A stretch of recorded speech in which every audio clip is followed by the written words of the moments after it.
What's going on, everybody? Mortem here, this time bringing you my takeaways from the Godwoken graphic novel for Divinity Original Sin 2. So, as many of you know, especially if you're watching this channel, I cover Divinity lore pretty extensively, so obviously I was very excited to get my hands on the graphic novel released about the origin stories of all the origin characters from Divinity Original Sin 2. Now, the overall purpose of this book is to just tell you how these people were led to Fort Joy, where the game basically begins. Now that I have this book, what I plan on doing is a lore series for each and every one of the origin characters, because this book is actually what I was waiting on before doing them up to this point. But before I do that, as the title of this video would have told you, I want to kind of cover some of my key takeaways, just kind of in a collective video here for the lore. And to that end, I'm not covering every one of the stories in a lot of detail right here, obviously, just kind of the key takeaways from each story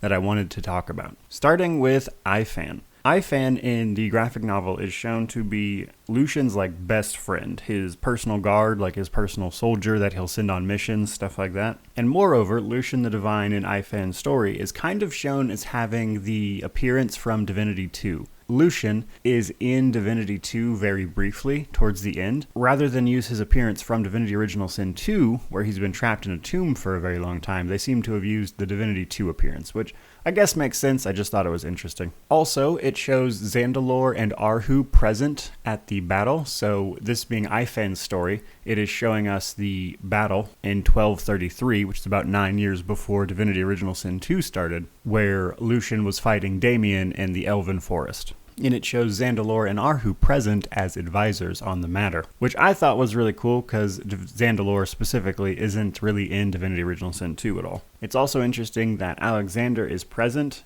during this little war council they have during the book here, and he seems incredibly jealous of his father and Ifan's relationship. But on to the actual juicy bit here.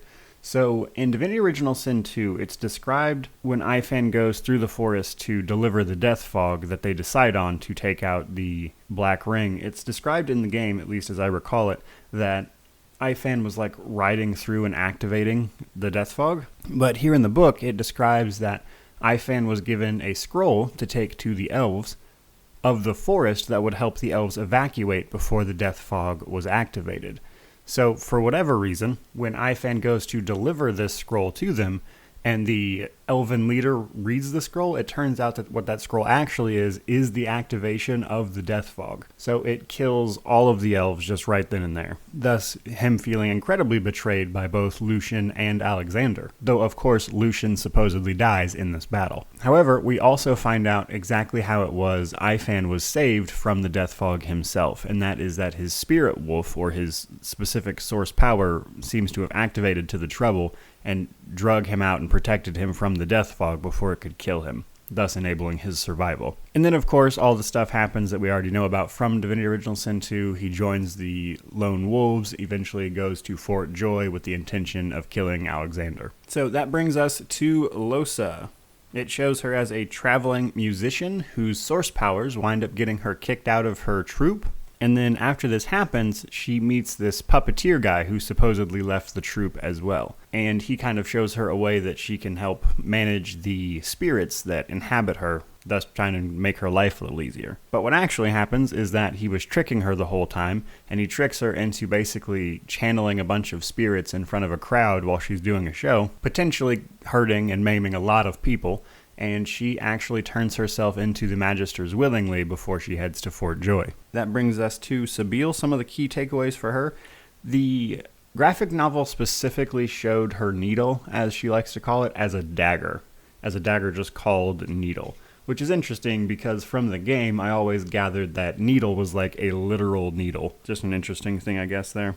More importantly, she seems to have failed to assassinate someone, because the guy was apparently waiting for her, but more importantly, he recognized the source power in her, and using his clearly extensive magic, manages to keep her from killing him while she is in service to the Master still. And basically, he explains to her that while he understands she's not in control of her actions, that Source is stronger than anything, and she can use it to break her bonds, which is what she then goes on to do. So I thought that was really cool, It kind of showed exactly how she broke free of the Master instead of just guessing from the game. And that brings us to Beast. Beast's story I like quite a bit, actually. So we know that Beast is a pirate and everything in the game, and that he has big problems with his sister Justinia.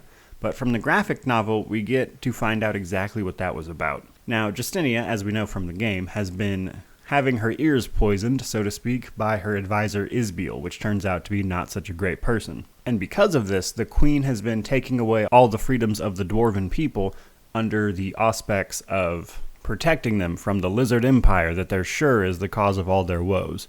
So the queen is outright rounding up lizards. Anybody who talks against her just disappears, dwarves included. And Beast, being her cousin, is like, I can't stand for this, but she ultimately won't hear him out or let him do anything about it or talk to him.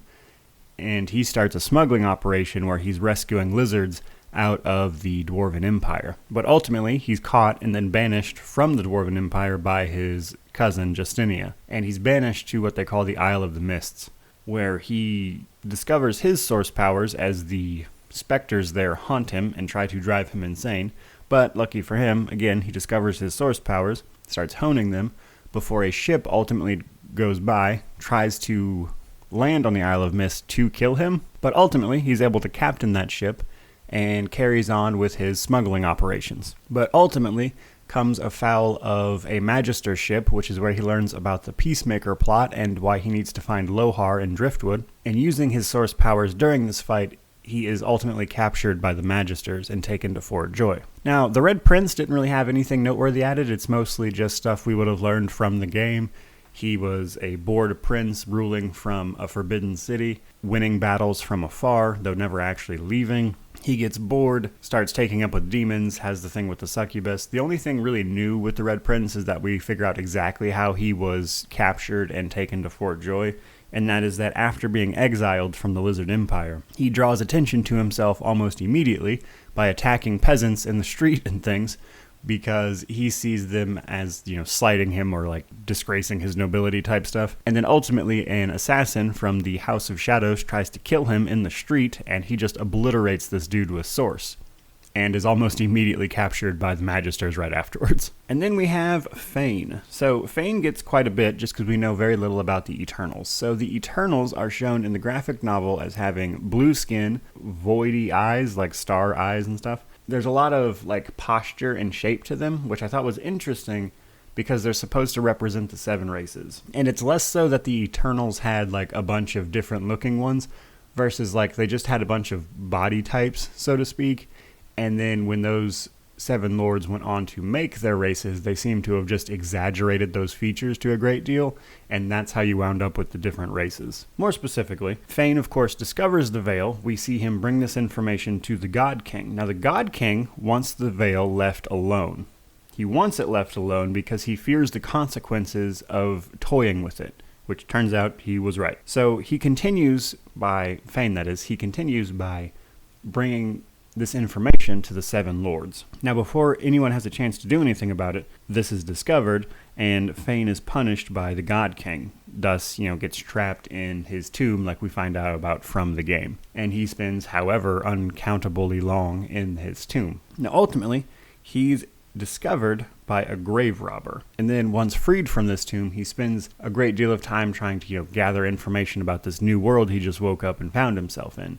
And ultimately, he finds that ruins of an eternal civilization should be in the Black Pits. He goes there, is ultimately captured by Magisters, again like we would have found out throughout the game. Now, the most important bit about Fane's story is that it specifically shows the 7 lords, and chaos is nowhere to be found. Now, this is especially interesting to me because Ifan's story specifically talks about fighting Damien. We know that Damien is the avatar of chaos. We know that chaos is the demon god, who supposedly rose to power at the same time the 7 lords did. That is a conversation that we can learn from Zigzags in Divine Divinity. So it's interesting to me then that this graphic novel just completely sidesteps the Chaos storyline like they continue to do. But here's the thing. They keep sidestepping that storyline, but they keep Damien in the story. That's where Damien got his power, is that storyline. So I'm just curious why they keep completely ignoring this plot. Now, him missing from the Seven Lords doesn't necessarily mean anything. For instance, he could just simply not be one of the Lords. He might just be any other random Eternal, for instance. But as it stands right now, until they actually write something for this, from the conversation we can have with Zixzax in Divinity,